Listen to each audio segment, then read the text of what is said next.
আসসালামু আলাইকুম বন্ধুরা, আপনি যদি সহজে দৃশ্য বা ছবি আঁকা শিখতে চান তাহলে এই ভিডিওটি আপনার জন্য। প্রথমে দেখুন, শিখুন এবং অন্যকে শেখান। বন্ধুরা, দৃশ্য সবাই আঁকতে পারে, কিন্তু কৌশলে আঁকলে অন্যকে সহজেই শেখানো যায়।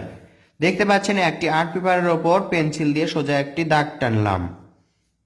এরপর একটা রাবার নিয়ে এখান থেকে এতটুকু পর্যন্ত আমরা মেশাবো। এরপর এই দাগের মাথায় এইভাবে সোজা একটি দাগ টানবেন। টানার পর এখান থেকে দেখতে পাচ্ছেন আমরা এদিকে একটা দাগ দিব, এরপর এদিকে একটা দাগ দিব। এটা কিন্তু দেখতে ত্রিভুজের মতো। আবার এখান থেকে উপরে একটু বাড়তি দিব, বাড়তি দিয়ে এখান থেকে দেখুন এটা ডাবল করে দিব। তাহলে এখানে একটা ঘর হবে, তবে আমরা কৌশল ব্যবহার করছি। সোজা দিলাম, এটা আবার এভাবে বাঁকা করে দিলাম, এটার সাথে এটা মিলে দিলাম। দেখুন ঘরের চালা হয়ে গেল। এখন এখান থেকে সোজা একটা দাগ, এখান থেকে সোজা আর একটা দাগ। এই দুইটা দাগ আমাদের মিলে দিতে হবে এভাবে। এই তো। এরপর এই সোজা দাগটা আবার আমাদের দিতে হবে। ঘরের কিন্তু দরজা আঁকতে হবে। এই দরজাটা আমরা গোল করলাম, গোল করলে সুন্দর লাগছে দেখুন।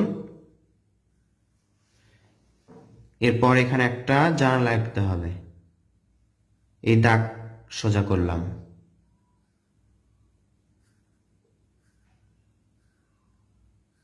এভাবে।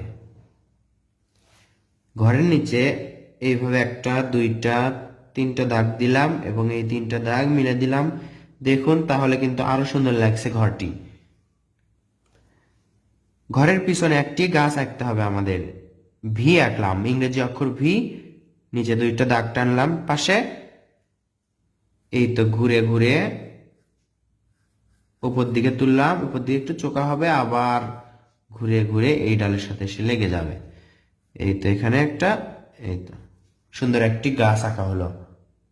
স্টেপ বাই স্টেপ বা ধাপে ধাপে আপনাদেরকে একে বুঝিয়ে দেওয়ার চেষ্টা করব। এখানে দেখতে পাচ্ছেন এগুলো হচ্ছে গাছপালা।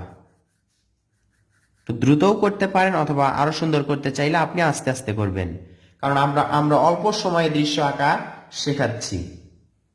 এরপর কি করতে হবে দেখতে পাচ্ছেন, এই তো এই ঘরের চালার উপর থেকে এভাবে ভাঁজ করে দিয়ে এই তো একটা পাহাড় হলো।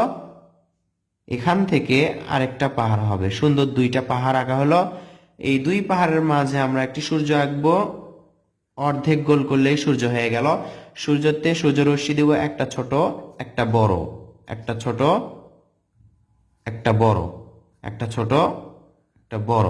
চাইলে আপনারা ইচ্ছা মতো এইভাবে ঘুরে ঘুরে নিয়ে করবেন, দেখবেন সহজ হচ্ছে, বাঁকা হবে না তখন। সূর্যরশ্মি আঁকা শেষ। এখন আমরা একটি নদী আঁকবো। নদী কোথায় আঁকবো এবং কিভাবে আঁকবো সেটা দেখলেই বুঝতে পারবেন।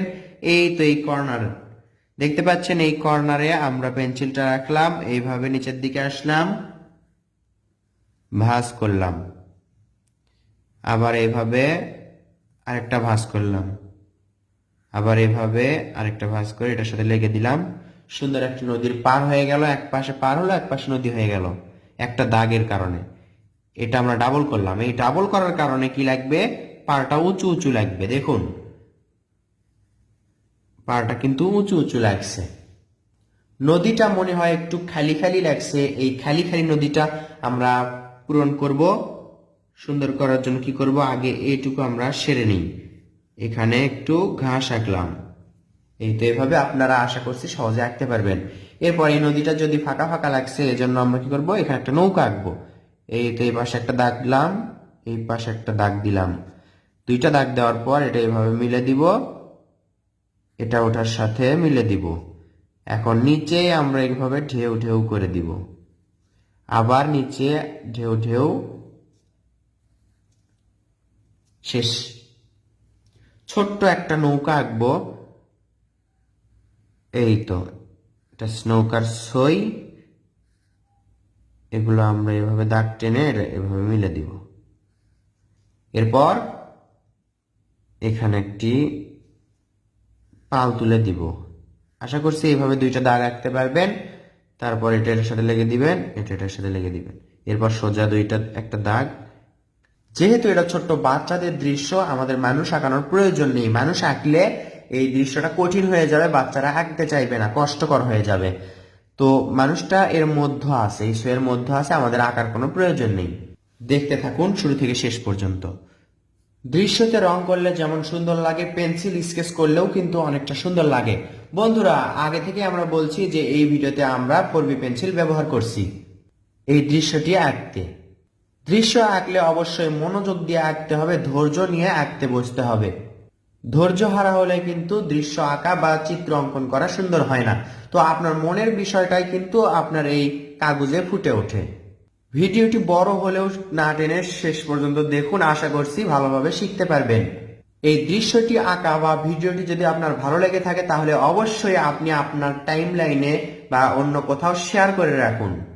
বন্ধুদের শেয়ার করুন যাদেরকে আপনি এই দৃশ্যটা শেখাতে চান। এই ভিডিওর লিংক শেয়ার করে তাদেরকে দিয়ে দিন, তারা অন্তত শিখতে পারবে। আশা করছি এই ভিডিওটি দেখে আপনারা নিজে শিখতে পারলেন এবং অন্যকেও শেখাতে পারবেন। ধন্যবাদ সবাইকে শেষ পর্যন্ত দেখার জন্য, অসংখ্য ধন্যবাদ। আসসালামু আলাইকুম।